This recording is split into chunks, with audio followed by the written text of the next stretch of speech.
Just to refresh your memory, in June 2016, the British decided by referendum to leave the EU. 3 years and 3 prime ministers later, Brexit has still not completely taken place. In our first video about Brexit, you learned about what had happened up until the end of October. And on it went. So set the stage for Act 4. The date is October 29th, 2019. Boris Johnson is still the British Prime Minister, and he still intends on a swift, successful Brexit by January 31st, 2020. But for his Brexit bill to pass, he needs more than a 50% majority vote from the House of Commons.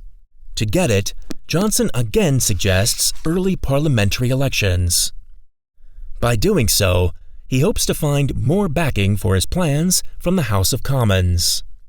What had been rejected several times before by members of Parliament now received approval for the first time, from a required 2/3 majority. So the people would indeed be electing a new Parliament. After the general election on December 12th, Boris Johnson and his conservative Tory party obtain a clear win. With a majority in the House of Commons, nothing stands in the way of a new vote on Johnson's slightly adjusted withdrawal agreement. 1 week later, members of Parliament approve, with an absolute majority, the Brexit bill. On January 9th, 2020, the House of Commons once again confirms its decision.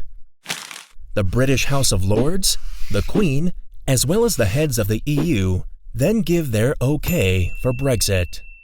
And so on January 31st, 2020, the United Kingdom left the EU. Now negotiations for the withdrawal can finally pick up some speed. During a transition period until the end of 2020, various framework conditions between the British and the EU are to be negotiated. Until then, everything is expected to remain the same.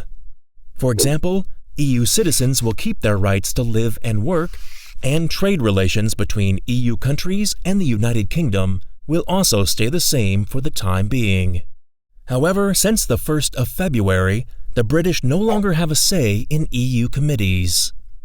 There are no plans to extend the transition period according to the current withdrawal agreement.